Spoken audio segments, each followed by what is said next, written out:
नाना साहब पेशवा ने लड़ाई शुरू जरूर की थी, लेकिन नाना साहब पेशवा की लड़ाई 7,32,000 क्रांतिकारियों की लड़ाई बन गई थी और पूरे भारत में 3,64,000 अंग्रेजों को क्रांतिकारियों ने मार डाला था, खत्म कर दिया था। अंग्रेजों की सरकार खत्म हो गई थी। तब अंग्रेजों की संसद में इस बात पर चर्चा हुई कि आगे भारत को फिर से गुलाम बनाना हो तो क्या करना चाहिए। तो भारतवासियों में अंग्रेजों के खिलाफ बगावत पैदा ना हो, इसके लिए एक पुलिस व्यवस्था करनी चाहिए, पुलिस बनानी चाहिए, ताकि ये पुलिस अंग्रेजों की तरफ से भारतवासियों को दबाकर रख सके और इनके ऊपर जरूरत से अत्याचार कर सके। 1860 के पहले इस देश में अंग्रेजों की पुलिस नहीं थी, अंग्रेजों की सेना थी, उनकी मिलिट्री थी।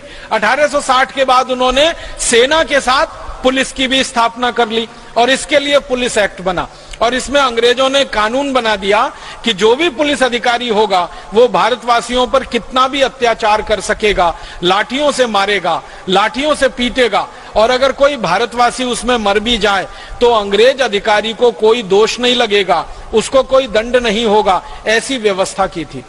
इसको अंग्रेजी भाषा में कहा जाता है right to offence. Right to offence माने अंग्रेज अधिकारी किसी भी भारतवासी को मारे पीटे और उसका सिर भी फोड़ दे और उसमें हत्या भी कर दे उसकी, तो अंग्रेज अधिकारी को दोष ना लगे।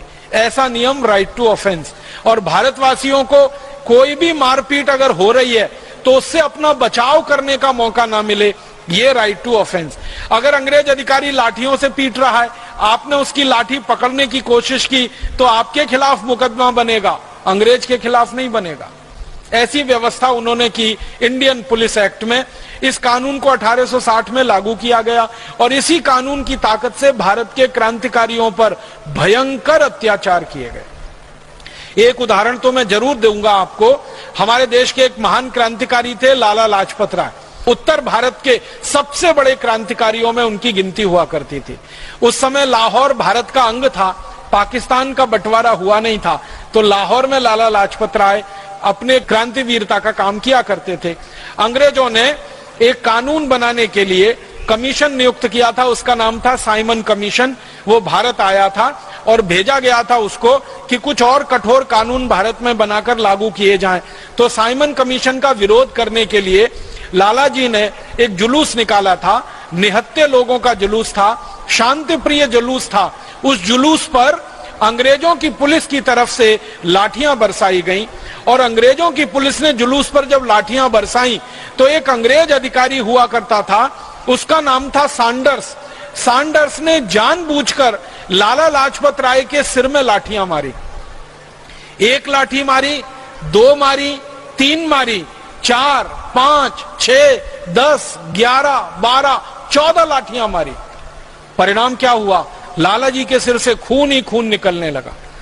तुरंत उनको हॉस्पिटल ले गए, लेकिन हॉस्पिटल में उनकी मृत्यु हो गई। लाला जी के सिर पर लाठियां मारकर जिस अंग्रेज ने उनकी हत्या की उसका नाम था सैंडर्स। उस अंग्रेज अधिकारी को सजा मिलनी चाहिए, इसके लिए भारत के एक दूसरे क्रांतिकारी शहीद आजम भगत सिंह ने पुलिस में दरखास्त की, अपील की। उनकी दरखास्त पर पुलिस ने एक्शन लिया। बाद में अदालत में यह मामला गया और अदालत ने यह कहकर सैंडर्स को बाइज्जत बरी कर दिया कि लाला जी के ऊपर जो लाठीचार्ज हुआ है वो कानून के हिसाब से हुआ है, उसमें सैंडर्स की कोई गलती नहीं है। शहीद आजम भगत सिंह ने बहस की इस विषय में, तो उनका तर्क ये था कि लाठी मारने का नियम है कि कमर के नीचे के हिस्से में लाठी मारी जाती है, सिर पे लाठी नहीं मार सकते आप। लेकिन लाला जी के सिर पे लाठी मारी गई। शहीद आजम भगत सिंह के इस तर्क को अंग्रेजों ने माना नहीं और अंत में फैसला यह हुआ कि इंडियन पुलिस एक्ट कानून के हिसाब से सैंडर्स को यह अधिकार था कि वो लाला जी को लाठियों से पीटे। अब लाला जी की इसमें मृत्यु हो गई तो हम कुछ नहीं कर सकते, सिर्फ अफसोस व्यक्त कर सकते। तो सैंडर्स बाइज्जत बरी हो गया।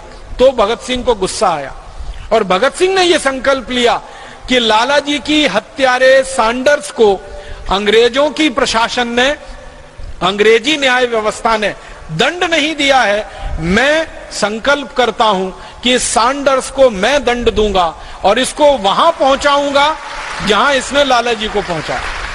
और आप जानते हैं अपने इसी संकल्प को पूरा करने के लिए शहीद आजम भगत सिंह ने सैंडर्स को गोली से मारा था और अंत में सैंडर्स को गोली से मारकर भगत सिंह गिरफ्तार हुए थे और भगत सिंह को फांसी की सजा हुई थी।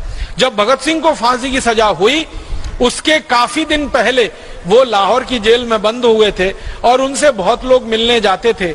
अमृतसर के एक पत्रकार महोदय उनसे कभी मिलने गए, भगत सिंह को पूछा कि आपके दिल की इच्छा क्या है।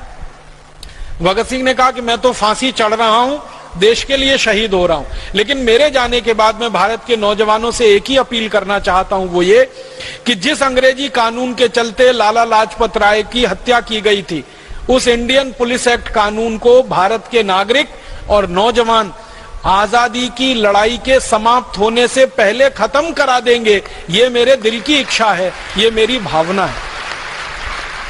जिस इंडियन पुलिस एक्ट के कारण शहीद आजम भगत सिंह को फांसी हुई, जिस इंडियन पुलिस एक्ट के कारण हमारे देश के अमर क्रांतिकारी लाला लाजपत राय जी की हत्या की गई, दुर्भाग्य हम सबका यह है कि वो इंडियन पुलिस एक्ट का कानून अभी आजादी मिलने के 63 साल के बाद भी इस देश में चल रहा है, वैसे का वैसा ही चल रहा है। जिस तरह से अंग्रेज पुलिस भारतवासियों पर लाठियों से वार करती थी, उसी तरह से आज की पुलिस भारतवासियों पर लाठियों से वार करती है। आपने अक्सर टीवी में समाचार सुना होगा, कई बार अखबारों में पढ़ा होगा, पुलिस ने लाठी चार्ज किया। ऐसे ही लाठी चार्ज होता है जैसे अंग्रेजों के जमाने में होता था। कभी किसानों के ऊपर होता है, कभी मजदूरों के ऊपर होता है, कभी कारीगरों के ऊपर होता है। कभी कभी तो अफसोस है इस बात का कि अंधे लोगों पर पुलिस का लाठी चार्ज होता है, लूले लंगड़े लोगों पर पुलिस का लाठी चार्ज होता है, शरीर से विकलांग लोगों के ऊपर पुलिस का लाठी चार्ज होता है।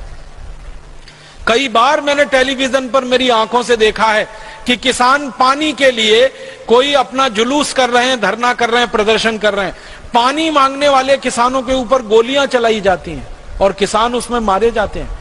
अपनी जमीन को बचाने वाले किसानों के ऊपर गोलियां चलाई जाती हैं, किसान उसमें मारे जाते हैं। पीने का पानी मांगना कोई जुर्म है क्या?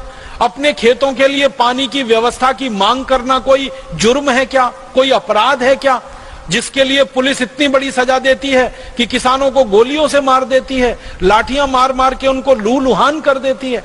अभी थोड़े दिन पहले हमने देखा दिल्ली में गन्ने का भाव किसानों को उचित मिलना चाहिए, क्योंकि चीनी का भाव बहुत बढ़ गया है, तो गन्ने का भाव बढ़ना चाहिए। चीनी अभी 40 रुपए किलो बिक रही है, 13 रुपए किलो की चीनी 40 रुपए किलो हो गई। तो किसानों ने कहा कि हमारा 125 रुपए क्विंटल का गन्ना 280 रुपए क्विंटल खरीदा जाना चाहिए। इसके लिए दिल्ली में एक धरना हुआ, प्रदर्शन हुआ, पुलिस ने लाठियां मार मार के किसानों की कमर तोड़ दी, उनके हाथ पैर तोड़ दी। पता नहीं कितने किसानों को हड्डियां टूटी हैं, कितनों को प्लास्टर चढ़े। ऐसा हमेशा होता रहता है। कारण क्या है? पुलिस के पास वही हथियार है जो अंग्रेजों की पुलिस के पास था, और उस हथियार का नाम है इंडियन पुलिस एक्ट। उसी के आधार पर पुलिस आज भी अत्याचार करती है और निर्दोष नागरिकों को मारती है, पीटती है, उनको लहूलुहान करती है। बंगाल में एक छोटा सा गांव है नंदीग्राम। नंदीग्राम की कहानी आप सबको मालूम है।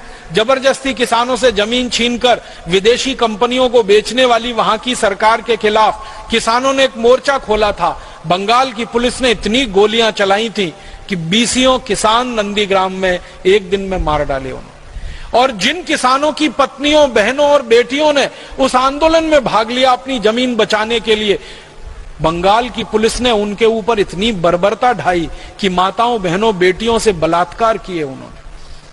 नंदीग्राम की रिपोर्ट सारे देश को शर्म से डुबो देने के लिए काफी है।